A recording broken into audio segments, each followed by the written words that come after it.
Maraming salamat, Pilo at Angas. Alam mo, Carla, kasama sa pag-unlad ng ating bansa at isang napapanahong issue ngayon, ang issue ng mga manggagawa. Kaya naman para pag-usapin ang sitwasyon ng labor at bukod pa dyan, ang hinihandang job fair ng Department of Labor and Employment, kasama natin ngayong umaga, Director Nikon Fameronag mula sa DOLE. Magandang umaga, sir. Good morning, sir. Magandang umaga, JC, Carla, magandang umaga. It's nice to be back dito sa Welcome Good back, Morning, sir. Boss.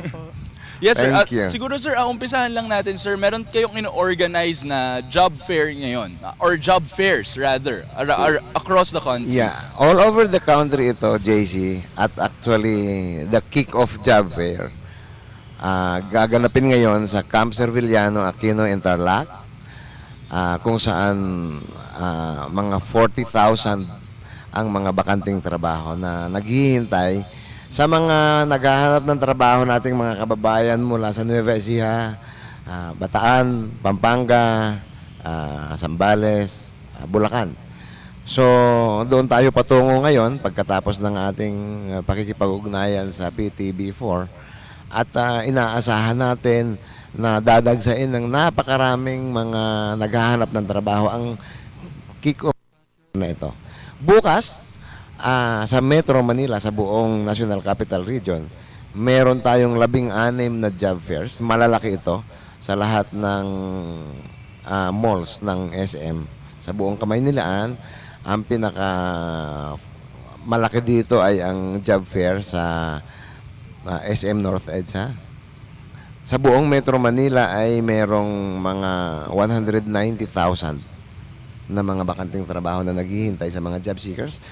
And then, dahil Mayo 1 bukas, simultaneous job fairs sa 16 na rehiyon ng Pilipinas, sa pagkikipag-ugnayan ng DOLE sa mga partners nito, 75 job fair ito.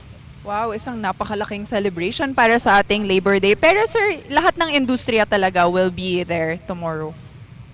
Nung nag-uumpisa tayong magplano para dito sa pagdiriwang o pagunita natin ng Mayo 1, ang utos ni Kalihim Linda Baldos sa mga regional directors, kausapin ang lahat ng mga employers saan mang industriya sa kanilang rehiyon at himukin, anyayahan na dumalo sa job fair sapagkat ang job fair ay libre.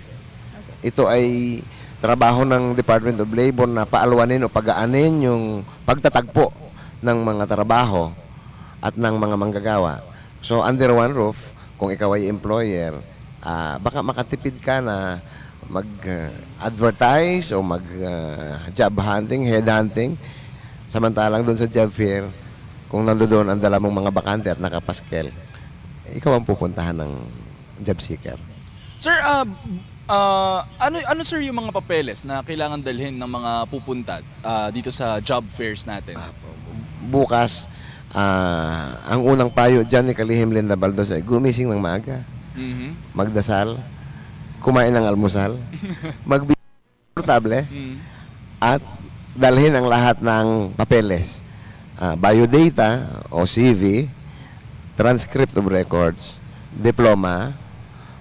Kung ikaw ay nakapagtrabaho na at naghahanap ka ng bagong trabaho, siguradong may certificate of employment ka. Kung wala naman, baka naman ikaw ay may mga training certificates. Yes. Okay. Kung ikaw ay may birth certificate, dalhin na rin, baka hingin ng employer. 2x2 photos. At saka, yung mga clearances. May mga certificate of good moral character ka pa, NBI clearance, kung police clearance. Dalhin na lahat yan. At pagkatapos po, medyo ipakopya muna ng maraming kopya. Hindi ipinapayo ng Department of Labor sa mga pumupunta sa job fair ang mag-apply lamang sa isang employer. Apply to as many employers as possible para mas malaki ang tsansa na makapag-apply at matanggap sa trabaho. Kung tayo naman ipupunta sa job fair at nagmamadali, medyo nagkakaedad na tayo at nakalimutan ang lahat ng dokumento, huwag ho kayong mag-alala. Maliban doon sa transcript at saka diploma na hindi pwedeng ipagkaloob ng mga opisina ng gobyerno, dinala natin, JC, Carla, yung NBI, NSO, PhilHealth, Pag-ibig, SSS, Department of Foreign Affairs. Meron tayong one-stop shop for pre-employment services. So doon sila pwedeng kumuha ng kanilang mga dokumentong kailangan. Wow, So pwede lang gawin yan, napaka-convenient. no? Yes. Bukas. Okay. So, pero sir, meron rin kayong advocacy na pinupush niyo yung green jobs. Meron rin ba to sa job fair? Maraming mga trabaho ang naghihintay bukas. Ito ay doon sa tinatawag nating key employment generators. Business process outsourcing, manufacturing, hotel, tourism, services, construction, pati mining, marketing, communications, yan. At sa mga industriya na yan, na may mga kumpanya na dahil narinig na ang advocacy ng pamahalaan tungkol sa mga green jobs, ay maglalagay sila doon ng mga bakante. Merong mga trabaho na sa kasalukuyan na ang nature ng occupation, ng duties and responsibilities is to promote friendships with the environment. So yung paggamit halimbawa ng LED lights, no? Kailangan dyan ng mga technicians. Yung mga air conditioning na hindi gumagamit ng mga freon gases or mga carbon monoxide na harmful sa environment. Nag-i-evolve yung workplace at nakikita natin na may mga green buildings, mga green spaces, pati yung pagsasaayos ng mga workplaces na eco-friendly, mga paperless transaction for example. So kailangan ang mga trabahong ganyan ang nature ng duties and responsibilities. Diretso naman tayo dun sa mga taunan din, no, na binabatong issue madalas, no, ng mga unyon, no, ng mga manggagawa ukol sa labor, no. Isa dito sir yung pinakamalaking issue ng contractualization, no, sa ating bansa ngayon. Marami nagrereklamo na bagamat may mga trabaho contractual naman, no, at yung tingin nila sa contractual ay ibig sabihin walang benepisyo o hindi sigurado, no, yung trabaho nila. Ano sir yung tingin ng DOLE rito o yung ginagawa ng DOLE tungkol dito? Contrary doon sa mga sinasabi ng ilan na hindi ina-actionan ng Department of Labor ang bagay na ito. Meron na tayong nakalatag na programa at saka mga rules and regulations kung paanong ma-address ito. Actually, ito ang isa sa mga kauna-unahang inasikaso ng ating kalihim, si Kalihim Linda Dimapilis Baldos, nung umaupo siya noong 2010. Gusto ko lang linawin, JC, Carla, na ang subcontracting ay allowed sa labor code. Pinapayagan sa labor code. Ang ipinagbabawal ay labor-only contracting. Ngayon,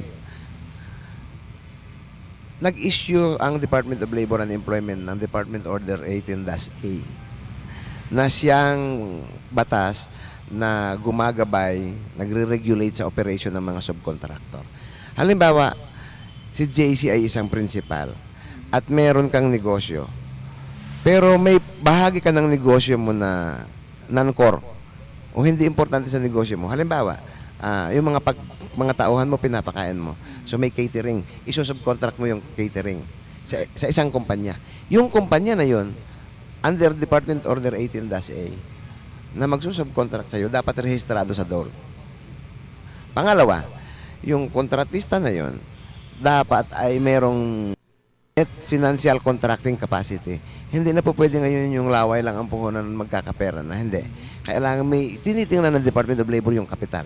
Pangatlo, yung kontrata ng principal at ng kontratista, dapat isubmit yan sa DOLE.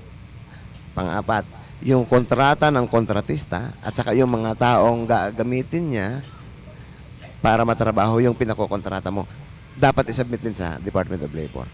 At ito ang pinakamahalaga, kung ikaw bilang principal at halimbawang worker mo si Carla ay regular, lahat ng benepisyo na binibigay mo, Carla, under Department Order 18-A, dapat ma-enjoy at dapat bayaran ng kontratista sa kanyang mga trabahador.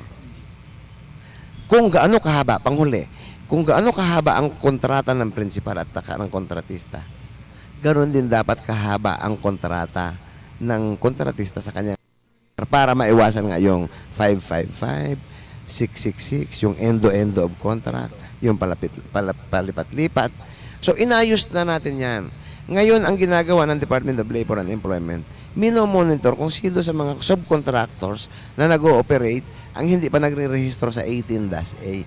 Kasi may period naman para mag-apply sila. Kasi nga, rehistrado naman sila in previous orders, no? Sa ilalim ng mga ibang orders, 18-2.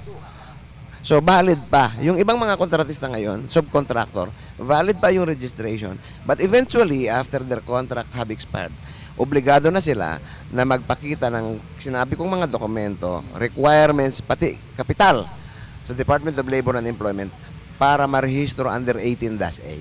Okay. Okay, thank you, sir. Pero sir, last lang po, meron po ba kayong final message para sa ating mga viewers? Nasabi ko na kanina kung anong dapat gawin doon sa kanilang Opo. pagpunta sa job fair, no? Ang pagdiriwang ng Labor Day ngayon para sa ating mga kababayan ay manggagawang Pilipino handa sa hamon ng makabagong panahon. So, ipinapakita natin dito na bagaman napakaraming hamon sa ating mga manggagawa, nakahanda pa rin silang harapin ang kanilang kinabukasan, taas noo, may abilidad na siyang naging dahilan kung bakit kinikilala ang bansang Pilipinas sa galing ng mga manggagawang Pilipino.